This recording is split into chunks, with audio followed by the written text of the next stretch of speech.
Hey there everyone, welcome back to my channel. This is Precious and thank you for subscribing and for watching my previously uploaded video, the book entitled I Married My Ex. So my books are purely novels. They are not true, okay? They are not based from facts.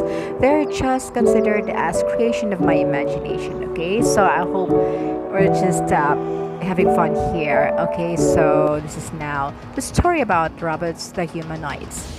People believe that robots are kindness or new to the modern world, but they are mistaken. Ideally, robots are said to ease the burden and the daily activities of humans. Robotics business is now paving their way towards success. The robots are starting to dominate the world, and as a matter of fact, they are experts in certain activities. People usually are afraid that their lives are being stolen by these robots. They may lose their work because of the robotics doom.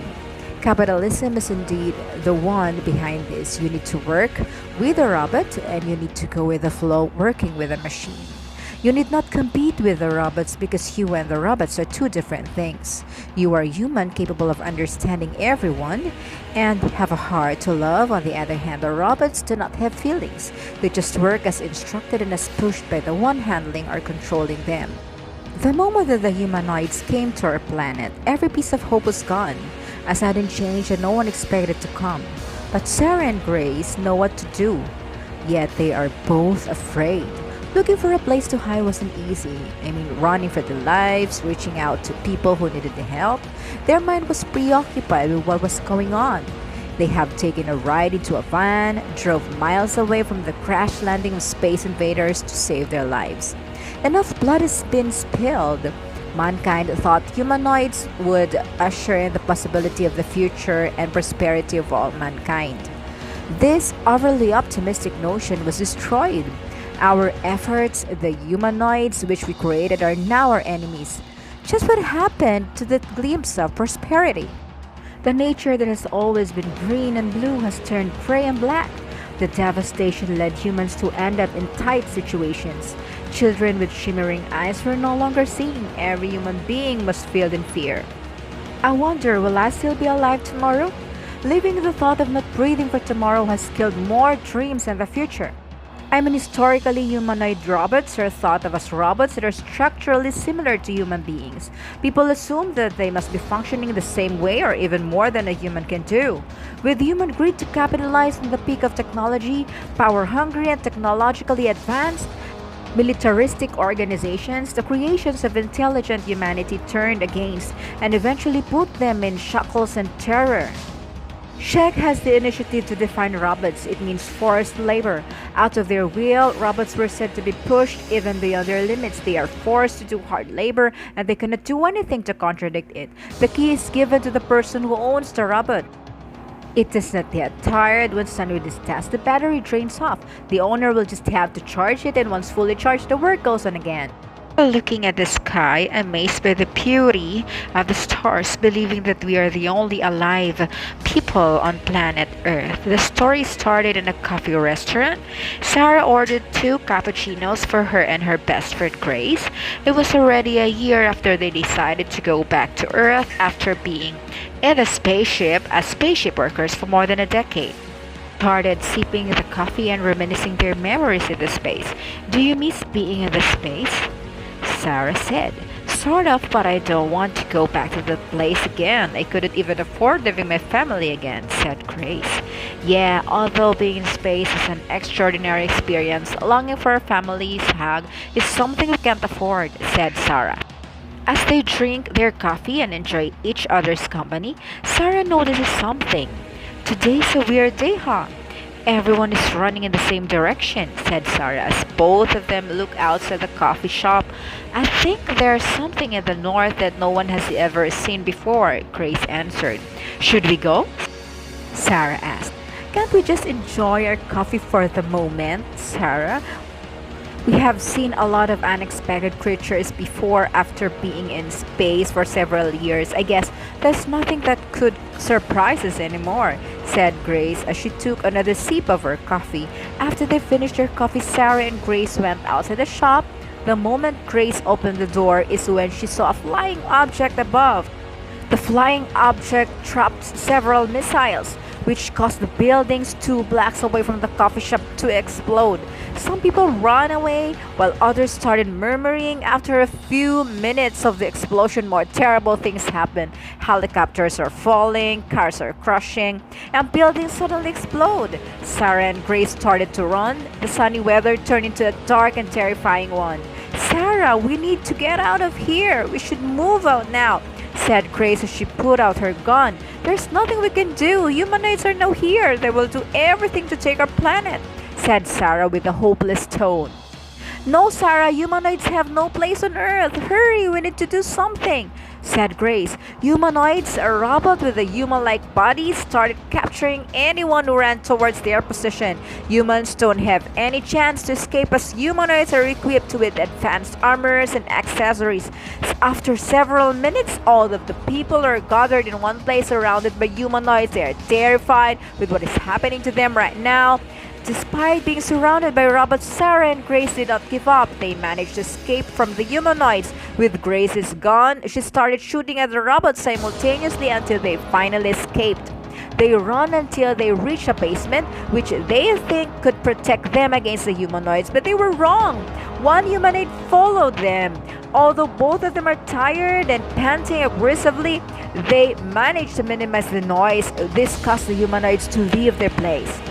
What should we do now? They will make us slaves. They will surely do everything to make Earth the worst planet, said Sarah. We have to think of a solution. We need to go back to space. We need to do something to protect the people from something worse that may happen, said Grace. Are you saying that we need to go back to the space? How about our family? Said Sarah. Right now, it is the only option I think that we can do to save humanity from those creatures, said Grace. As Sarah and Grace think of a plan to solve the problem, some of the prisoners started to escape. Unfortunately, the humanoids became tighter in their security. They started shooting anyone who should try to leave. This made other prisoners more terrified.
said.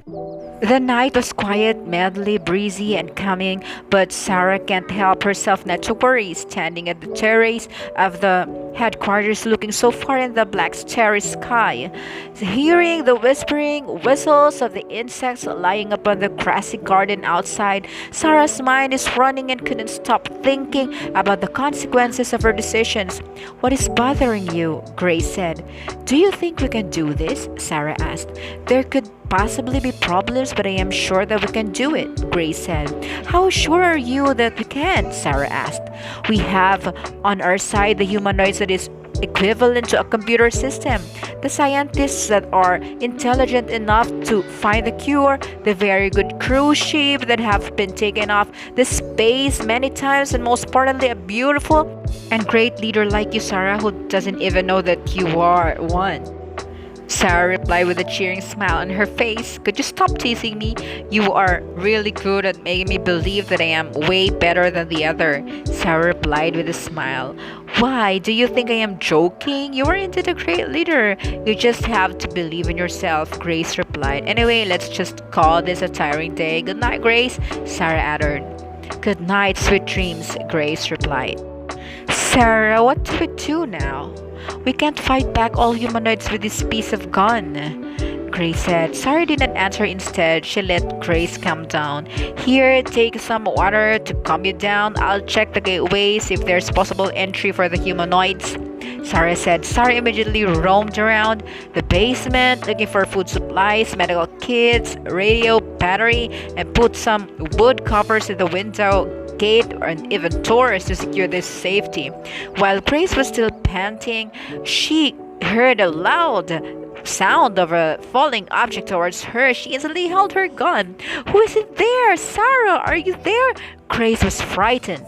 So there's a lot of things that has been going on in this story about humanity. I mean, the survival of humanity against the humanoids. I mean, the bad humanoids. So the protagonists here are Sarah and Grace. They are the partners in crime here to save humanity. Okay, so the concluding part of this chapter is, as if the day plunges into nightfall, the dawn seemed like a dream of nightmares.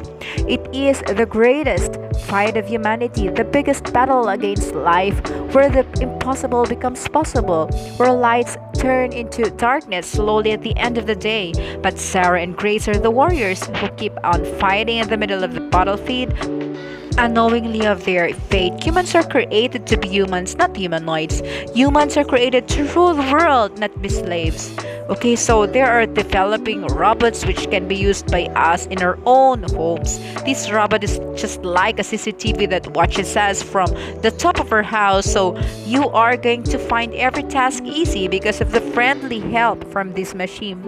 What are you going to do is to set up a camera on the machine, and it roams around the home and just waits for your instruction. It can help you with a lot of things. This generation of moving rabbits may be available at the comfort of your nearby malls and toy stores. So it must be concluded that humanoids are not really something to consider as competitors. Just put it this way: if there are ways on how to make the tasks easy, you just have to look for someone to share the struggles with. The struggle gets easy if you have someone to share with, meaning you enjoy every struggle. That is the use of robots. These robots give you an assurance that people may leave you hanging, but these robots will never leave you and will continue to do the things you ask them to do. They are friends, they are not enemies. So before this chapter ends, I just like to share with you an important lesson I got from this story. Never put a period on everything, just a comma. Which means these robots are not there to give you problems. They are there as a threat at first, but then as time passes by, we realize that they are truly gems.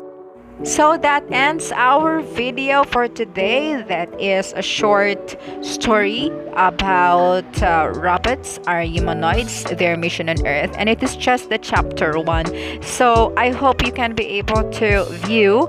This is an exclusive book from GoodNovel, and in the description box you will see the prologue, and you are going also to see the link wherein you can read the book that I made. So again, thank you very much, and don't forget to like and subscribe this channel and to share this video to your friends. Happy reading, everyone.